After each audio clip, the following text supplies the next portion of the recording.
अब हम पढ़ेंगे परावैद्युत माध्यम का विभव, धारिता और ऊर्जा पर प्रभाव, कि परावैद्युत माध्यम पर विभव का मान क्या होता है उपस्थिति में। परावैद्युत माध्यम अगर उपस्थित है तो चालक की धारिता पर क्या प्रभाव पड़ता है, या परावैद्युत माध्यम की उपस्थिति में ऊर्जा पर क्या प्रभाव पड़ता है। सर्वप्रथम विभव के बारे में देखें तो Q आवेश से R दूरी पर, Q आवेश से R दूरी पर विभव V का मान होता है 1/4 पाई ε0 Q/R।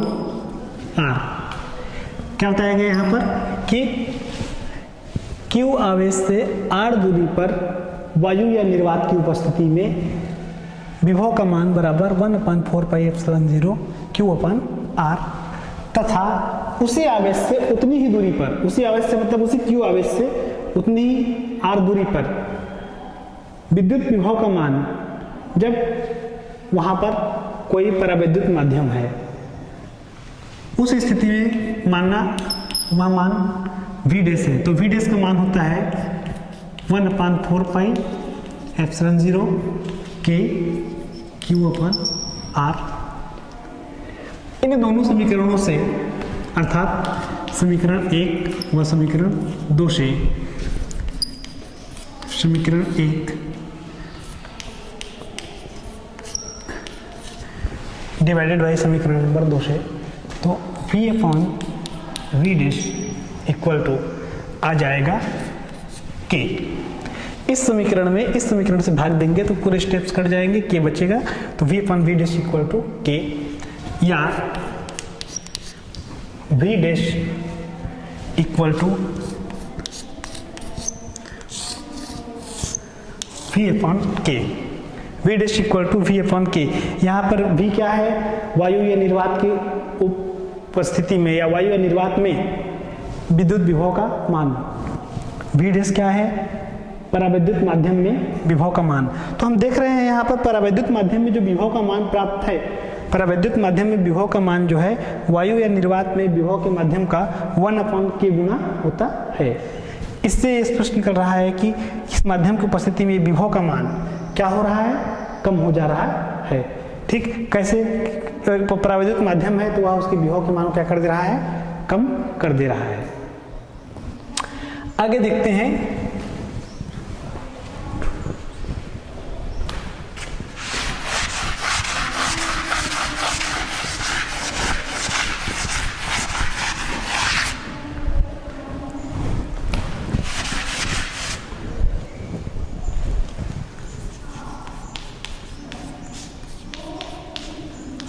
धारिता पर प्रभाव।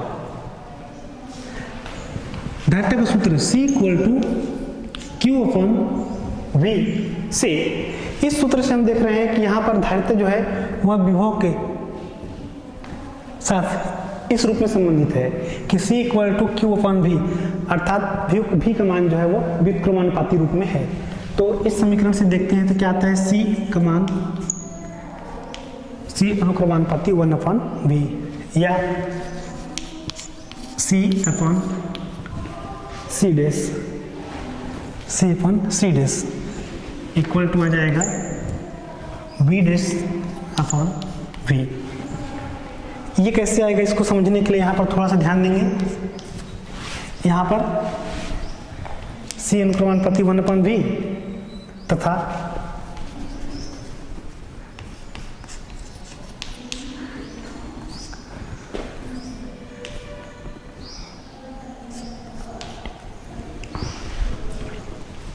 ये ऐसा,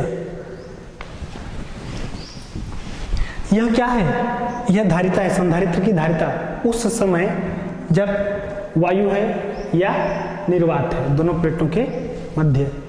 और C डैश संधारित्र की धारिता उस समय जब दोनों प्लेटों के बीच में माध्यम, परावैद्युत माध्यम है, तो उस समय की धारिता का मान C डैश। इस समीकरण के अनुसार इसका मान C = 1/V हो गया, C डैश = 1/V डैश। इन दोनों सूत्रों से हम देखते हैं तो C/C dash equal to V dash upon V, परंतु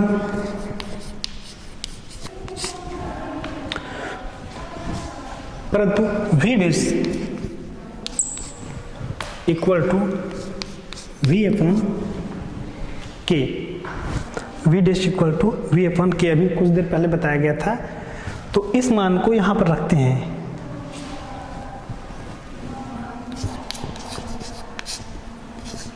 सी upon C dash equal to, यहाँ पर वी डैश के बदले में वी अपॉन के रख लेते हैं, तो ये आ गया वी अपॉन के, और ये फिर पहले से वी है उसको भी रख लिए वी, तो ये वी और ये भी कट गया, तो प्राप्त हुआ हमको C upon C dash equal to 1 upon K. क्या प्राप्त हुआ? C upon C dash equal to 1 upon K, या C dash equal to C K, C dash equal to C K. C dash कौन सी स्थिति में धारिता का मान है? सी डैश जो है उस समय धारिता का मान है जब संधारित्र के प्लेटों के मध्य जो है परावैद्युत पदार्थ है। उस परावैद्युत, जिसे कि हम विद्युत रोधी भी कहते हैं, उसकी उपस्थिति में सी डैश यानी धारिता का मान वायु या निर्वात की स्थिति में जो धारिता है उस धारिता का के गुना हो गया, के गुना, अर्थात क्या हो रहा है यहाँ पर? बढ़ रहा है, बढ़ गया। ये था मान कि सी डैश अर्थात वायु परावैद्युत माध्यम की उपस्थिति में संधारित्र की धारिता वायु या निर्वात की तुलना में के गुना हो जाता है।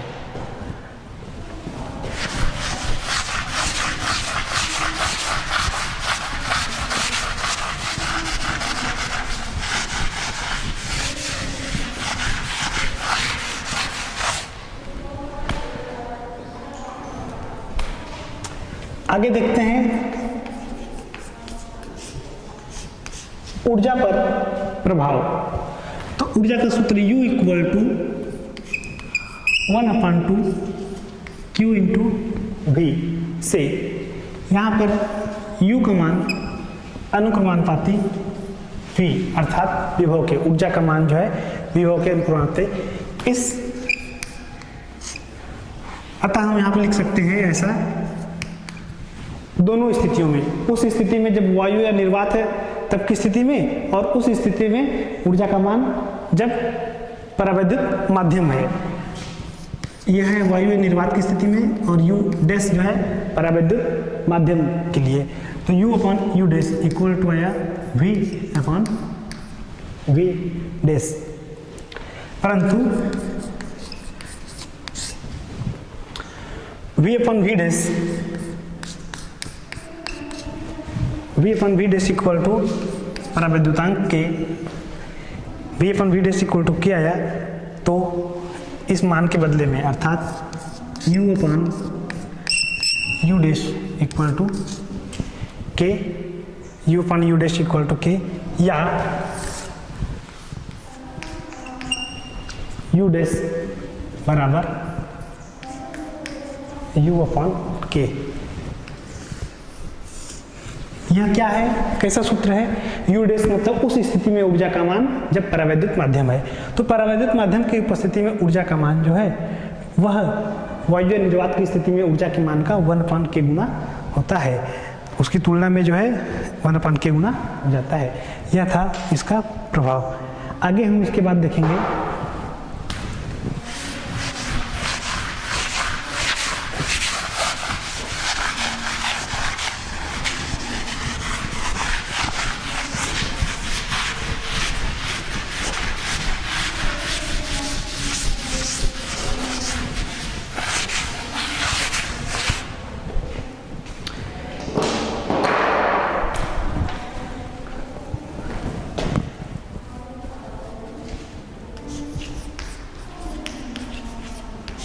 चालक के पृष्ठ पर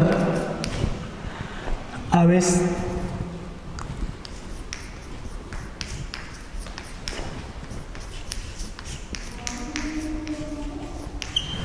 वितरण, किसी चालक के पृष्ठ पर आवेश का वितरण। जब किसी चालक को आवेश दिया जाता है तो वह आवेश उसके पृष्ठ पर वितरित हो जाता है। किसी चालक के एकांक क्षेत्रफल पर आवेश की जो मात्रा है, किसी चालक के एकांक क्षेत्रफल पर आवेश की मात्रा को ही आवेश का पृष्ठ घनत्व कहते हैं। घनत्व बराबर क्या? आवेश बटे क्षेत्रफल। क्या बोला गया? किसी चालक को यदि आवेश दिया गया तो वह आवेश उसके पृष्ठ पर वितरित हो गया, अगर हो जाता है, और किसी चालक के एकांक पृष्ठ पर, एकांक पृष्ठ मतलब एकांक क्षेत्रफल पर आवेश की मात्रा, यदि हम क्षेत्रफल क्या ले लेते हैं तो जो आवेश की मात्रा है उसी को हम कहते हैं आवेश घनत्व। तो ये हो जाएगा आवेश घनत्व। आवेश घनत्व बराबर आवेश बटे क्षेत्रफल। यह मान दो बातों पर निर्भर करता है। किस किस का? आवेश के पृष्ठ घनत्व का मान चालक के आकार पर। पहला, यह चालक के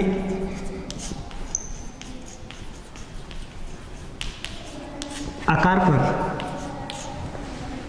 यह चालक के आकार पर निर्भर करता है, और दूसरा निर्भर करता है अन्य चालक या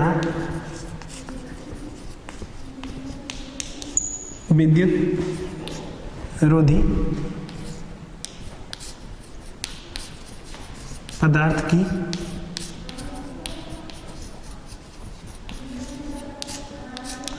उपस्थिति पर। यानी चालक के आकार पर और चालक के समीप अन्य चालक या विद्युत रोधी की उपस्थिति पर आवेश घनत्व का मान, आवेश का जो वितरण है वह निर्भर करता है। कैसे निर्भर करता है थोड़ा सा देखते हैं। आकार पर से तात्पर्य है कि उसका आकार यदि गोली है इस रूप में, तो यह आवेश जो है इसके चारों ओर इस प्रकार से वितरित हो जाता है एक समान रूप से। और किसी का है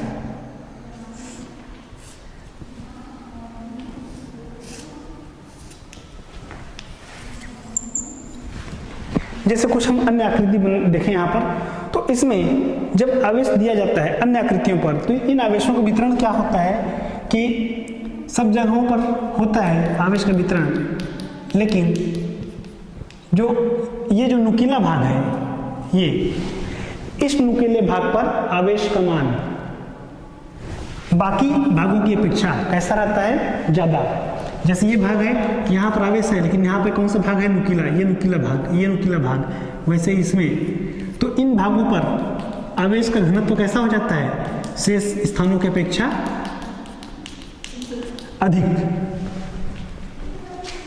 देखो, गोली है एक समान रूप से हो गया, लेकिन अन्य आकृति है तो अन्य आकृति में वह जो नुकीला भाग है उस नुकीले भाग पर जो है इसका मान ज्यादा होता है। दूसरा किस रूप में निर्भर करता है ये इसका वितरण? तो अन्य चालक या विद्युत रोधी पदार्थ की उपस्थिति। अन्य चालक या विद्युत रोधी पदार्थ उसके समीप है तो आवेश पृष्ठ घनत्व जो है क्या होता है? वो बढ़ जाता है। विद्युत रोधी पदार्थ है तो उसका मान बढ़ जाता है, यदि चालक पदार्थ है तो उसका मान और ज्यादा बढ़ जाता है। अर्थात चालक के समीप अन्य चालक या विद्युत रोधी की उपस्थिति में पदार्थ जब लाया जाता है तो चालक के उस भाग पर जो विद्युत रोधी के समीप है आवेश का पृष्ठ घनत्व का मान बढ़ जाता है। चालक पदार्थ लाने पर उसका मान विद्युत रोधी की तुलना में अधिक बढ़ जाता है। इसमें दो बातें जो बताई गई हैं, वहां पर वितरण तो हम देख लिए, इसको इस भाग पर ऐसा क्या भाग खूबी है, या ऐसा कहें कि ये जो नुकीला भाग है, नुकीले भाग में क्या काम क्या होता है, उसकी क्रिया कैसी रहती है, आवेश अधिक है तो वहां पर क्या होता है उसको देखेंगे था।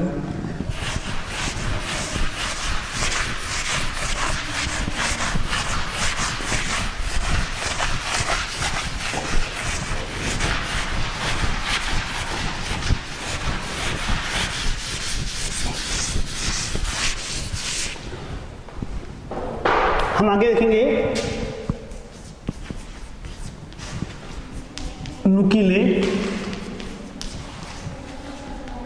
की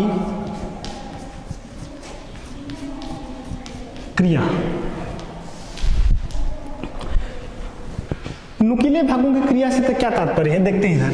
जैसे ये स्थिति है, इनको हम कोई एक पदार्थ है जिसको हम आवेश दिए, आवेश का वितरण इस प्रकार से हुआ, इसका यह भाग कैसा भाग है, नुकीला भाग है। इस नुकीले भाग पर जैसा कि भी बताया गया कि नुकीले भाग पर अन्य भागों की अपेक्षा आवेश का वितरण अर्थात आवेश घनत्व का मान जो है कैसा रहता है, अधिक रहता है। तो इस भाग पर क्या हो गया, आवेश का मान जो है यहाँ पर जो है अधिक। अब यहाँ पर जब आवेश का मान अधिक हुआ तो इस भाग के संपर्क में जो वायु आ रहा है, हवा, इसके संपर्क में जो हवा आता है वह हवा भी, वह वायु भी इन आवेशों के संपर्क में आने के कारण आवेशित हो जाता है। और आवेशित होने के कारण इसके आवेश से क्या होने लगता है, प्रतिकर्षित होकर के वो हवा कहाँ जाने लग गया, दूर। वह कहाँ जाने लगता है, दूर। अपने साथ में किसको लेके जाता है, प्रतिकर्षित हुआ, मतलब कहाँ गया, आवेश कहाँ गया, आगे की ओर, प्रतिकर्षण बल की दिशा में। जैसे इस चित्र पे देखें तो यहाँ पर इस नुकीले भाग पे जो आवेश है, ये वायु इसके संपर्क में अगर आया तो वायु का ये भाग जो है धन आवेशित हो गया। अब इस धन में इस धन में प्रतिकर्षण हुआ, इस प्रतिकर्षण के कारण ये वायु कहाँ चला गया, आगे की ओर। ये जगह खाली हो गया, यहाँ पर फिर से वायु आ गया, फिर से वायु आया तो वह वायु फिर आवेशित होगा और यह क्रम क्या होते रहता है, चलते रहता है। इस प्रकार नुकीले भाग से जो आवेश बाहर की ओर जा रहे हैं उसको कहा जाता है संवहन विसर्जन, और ये जो धारा है वह धारा कहलाती है वैद्युत पवन। ठीक, तो इस प्रकार से नुकीले भाग की क्रिया में यही होता है कि नुकीले भाग में संपर्क में जब वायु आता है तो वह वायु जो है आवेशित हो जाता है और आवेशित होकर के प्रतिकर्षण के कारण दूर जाने लगता है। वहाँ पर फिर वायु आता है, वह भी आगे की ओर बढ़ता है और इस प्रकार से आवेश जो आगे निकलते हैं उसको कहा जाता है संवहन विसर्जन, और यह धारा जो है वो वैद्युत पवन धारा कहलाती है। इसके बाद हम देखेंगे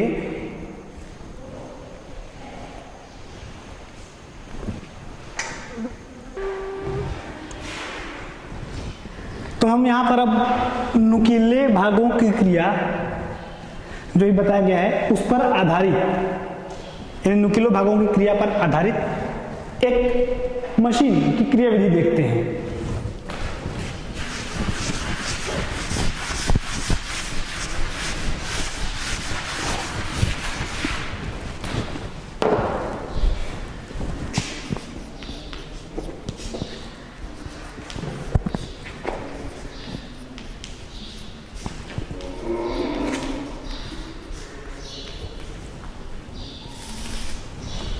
वांडीग्राफ जनित्र। वांडीग्राफ जनित्र एक विद्युत उत्पादक मशीन है।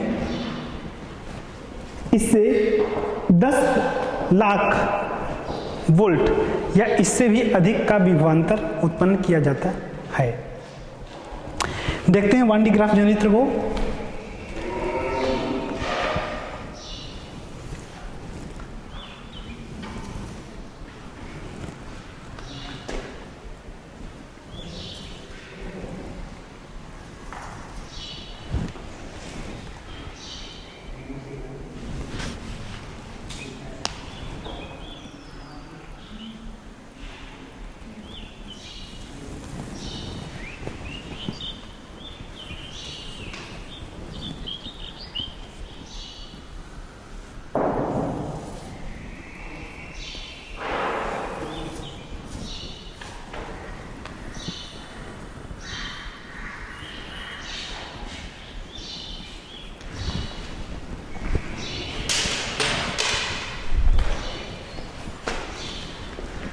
वांडीग्राफ जनित्र में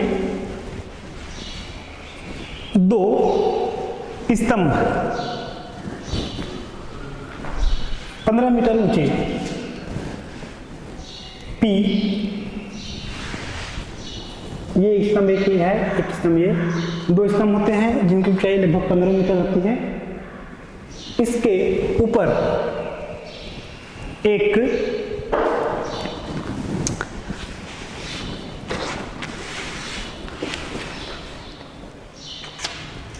गोलाकार भाग, खोखला भाग रहता है, खोखला गोला, ये है एस।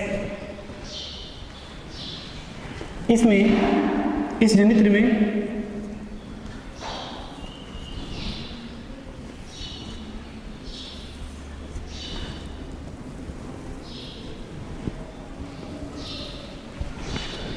दो घिरनी P1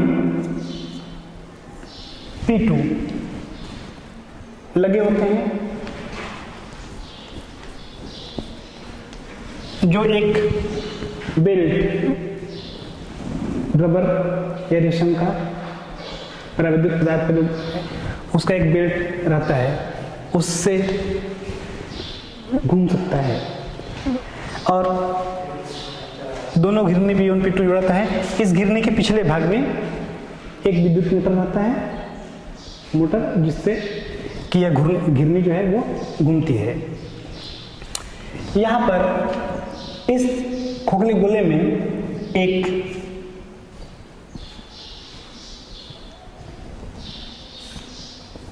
नुकीला भाग धातु का रहता है, इस तरीके से C1 C2, जिसे हम कंघी नाम दे सकते हैं, कंघी C1 और C2। C1 का संबंध जो है बैटरी के धन स्रोत से रहता है और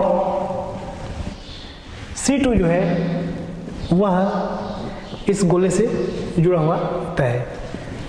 यहाँ पर एक पाइप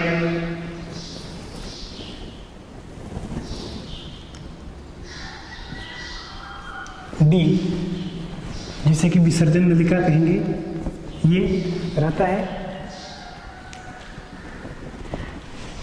इस पूरे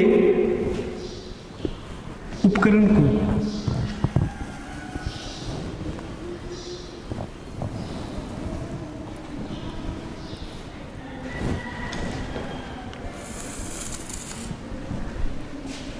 इस पूरे भाग को जो है लोहे के टैंक से बंद कर दिया जाता है, जिससे कि इसमें वायु रहता है।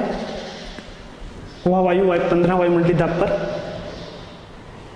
यहाँ पर ये जो है डी में यह आयन स्रोत होता है, यह लोहे का टैंक है।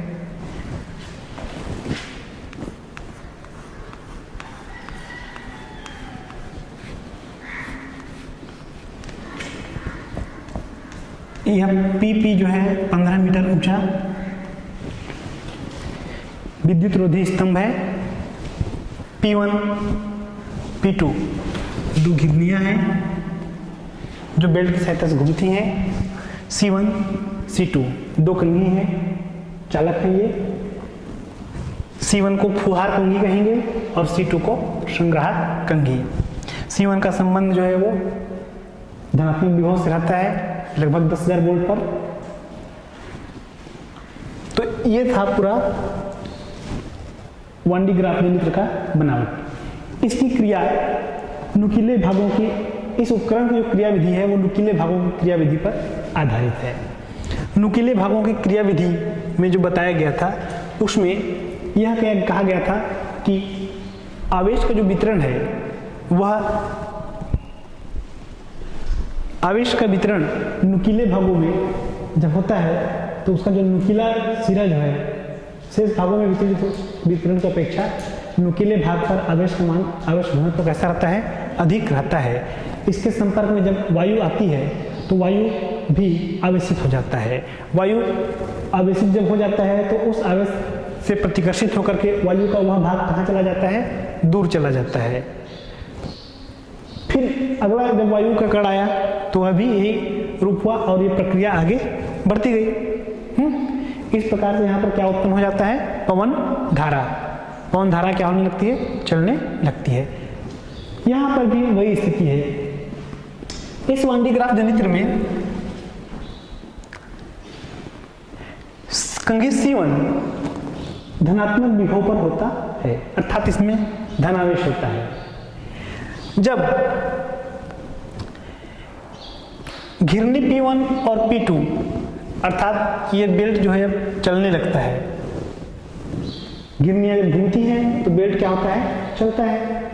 उसमें उस स्थिति में क्या होता है, देखो जरा, यहाँ पर जब ये आवेश आता है तो इस नुकीले भाग, इस कंघी C1 के नुकीले भागों पर आवेश का क्या होता है, वहां से क्षरण होता है।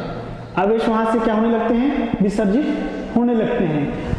पवन धारा के रूप में वे आवेश कहाँ गए, इस बेल्ट पर, ठीक है, इस बेल्ट पर क्या हुए, गए। इस बेल्ट के साथ में वो कहाँ जाने लगते हैं, कौन, धन आवेश।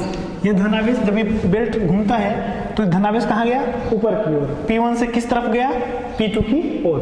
P2 की ओर जाते जाते ये कहाँ तक के पहुंचा, कंघी C2 तक। C2 पर जब पहुंचा तो यह धनावेश इस जगह पर, यहाँ पर जब पहुंचता है तो यहाँ पर क्या होता है, यह धनावेशित होता है। अब इस भाग में क्या होगा, तो इस भाग में प्रेरण की क्रिया जो बताया गया है उस रूप में, बाहर रूप में, बाहर में ये वाला भाग कैसा हो जाता है, पूरा धनावेशित। बाहर का भाग कैसा हो जाता है, धनावेशित। देखो यह आवेश आया, यहाँ पर आया, इस जगह पर जब पहुंचा, कहाँ पर पहुंचा, कंघी C2 के पास, तो वह वहां पर संग्रहित हुआ। तो उस कंघी C2 जो गोला जुड़ा हुआ है उसका बाह्य पृष्ठ कैसा हो जाता है, धनावेशित, और आंतरिक भाग कैसा हो जाता है, ऋण आवेशित युक्त। जब ये P1 P2 घिरनी में जो बेल्ट लगा हुआ है, यह जब और आगे की ओर जब बढ़ता है तो यहाँ पर जो ऋण आवेश है, यहाँ पर ये ऋण आवेश इस धनावेश को क्या कर देते हैं, समाप्त कर देते हैं, जिससे P2 के ऊपर का जो भाग है, ये वाला जो भाग है, इस भाग पर बेल्ट में कोई आवेश रहता है क्या, नहीं। यह क्रम चलते चलते पुनः जब ये बेल्ट कहाँ पर पहुंचता है, वह भाग कहाँ पहुंचता है, P1 वाले भाग पर।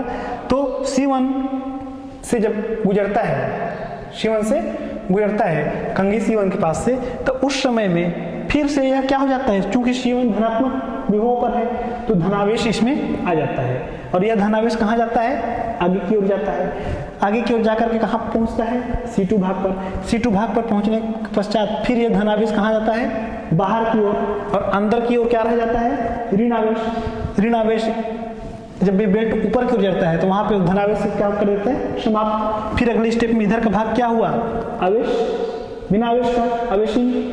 यह क्रम क्या होता है, पूरा चलते रहता है। इस प्रकार से कहां पर, इस भाग पर कौन से आवेश का मान, धन आवेश का मान क्या होते जाता है, बढ़ते जाता है।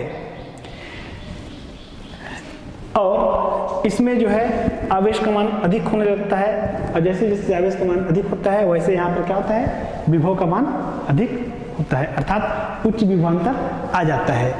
इस प्रकार से इसका मान लगभग 10 लाख वोल्ट या उससे अधिक तक के हो जाता है। इसकी सहायता से प्रक्षेप्यों जैसे प्रोटॉन, न्यूट्रॉन, अल्फा कण आदि को त्वरित करके विघटन के कार्यों में प्रयोग किया जा सकता है।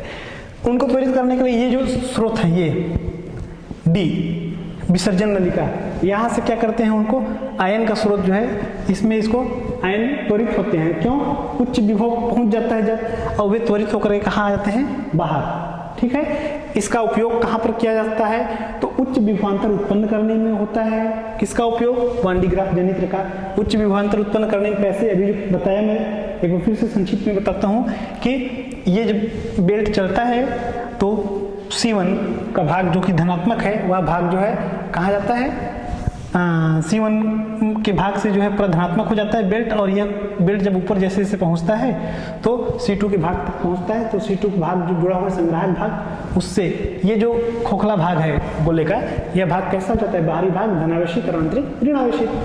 फिर P2 के आगे जब बेल्ट है तो उसका आगे का भाग जो है वो पूरा बिना आवेश का हो जाता है, क्योंकि यहाँ पे ऋण आवेश इस धनावेश को समाप्त कर देते हैं। और यह क्रम चलते जाता है, हर एक क्रम में यहाँ का भाग धनावेश का भाग बढ़ते जाता है, जिससे कारण विभव का मान बढ़ते जाता है। तो इससे उच्च विभवांतर उत्पन्न करने में उपयोग में लाया जाता है। इसमें कुछ कमियां हैं। इसमें कमियां यह है कि यह उपकरण, जैसे देख रहे हैं हम कि पूरे उपकरण को कहाँ पे रखा गया है, एक लोहे के बंद भाग में, टैंक जिसे कहा गया। हाँ, तो ये भाग इसका बड़ा होने के कारण इसको, अब कोई भी चीज़ हैवी यदि है तो उसको लाने ले जाने में थोड़ा सा सुविधा नहीं होता है, तो वही इसकी कमियां हैं। कुछ कमियां इसमें दोष यह भी कह सकते हैं कि इसका जो विभव है कैसा है, जो उत्पन्न होता है बहुत ज़्यादा, तो उच्च विभवांतर होने के कारण इसमें खतरा भी रहता है। ठीक है, तो इस प्रकार से हम विद्युत विभव एवं धारिता वाला अध्याय को जब देखें तो उसमें विभव के बारे में, धारिता के बारे में बताया गया है। ठीक है, एक बार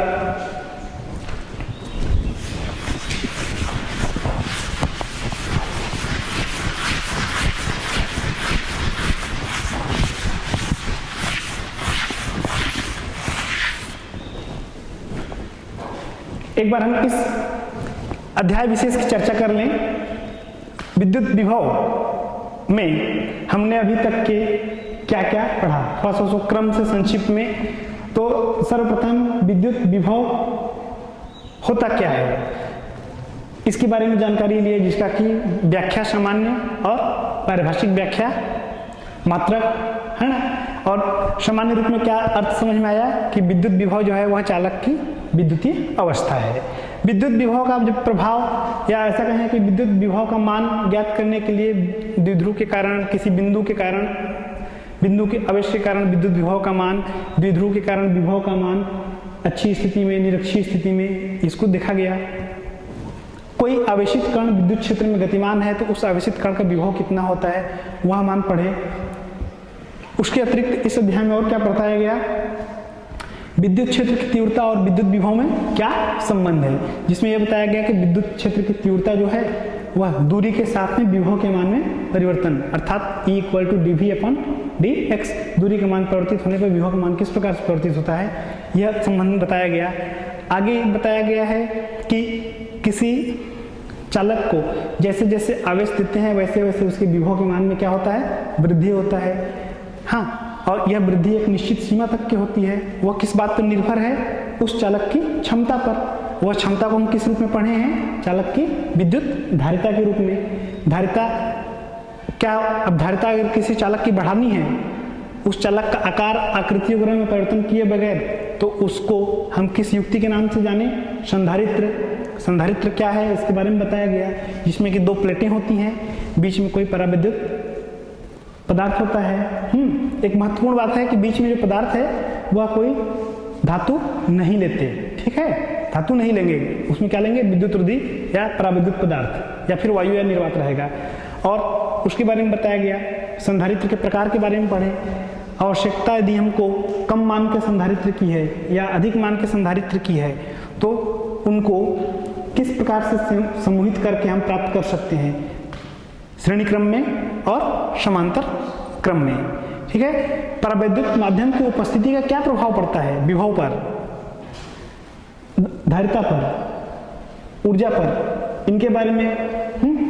इसके अतिरिक्त जो है आवेश किसी पृष्ठ पर वितरित होता है तो कैसे होता है, तो उसमें बताया गया कि वो पूरे पृष्ठ पर एक समान रूप से हो जाता है अगर गोलीय पृष्ठ है तो, और अगर अन्य आकृति का है तो उस पृष्ठ, अन्य आकृति वाले पृष्ठ में जो नुकीला भाग है उस नुकीले भाग पर आवेश सर्वाधिक होता है। और उस नुकीले भाग जब वायु के संपर्क में आता है, या ऐसा कहें कि उस नुकीले भाग पर जब आवेश उत्पन्न हो जाता है उस नुकीले भाग के कारण, तो वह आवेश प्रतिकर्षित होकर के आगे बढ़ने लगता है, जिसे पवन धारा कहते हैं, पवन विद्युत धारा। इस पर आधारित हमने अभी वान डी ग्राफ जनरेटर के बारे में पढ़ा, जिससे कि क्या होता है, कर सकते हैं हम, उच्च विभव उत्पन्न करते हैं। यह एक मशीन है। ठीक, इस प्रकार से यह अध्याय जो है समाप्त होता है। धन्यवाद।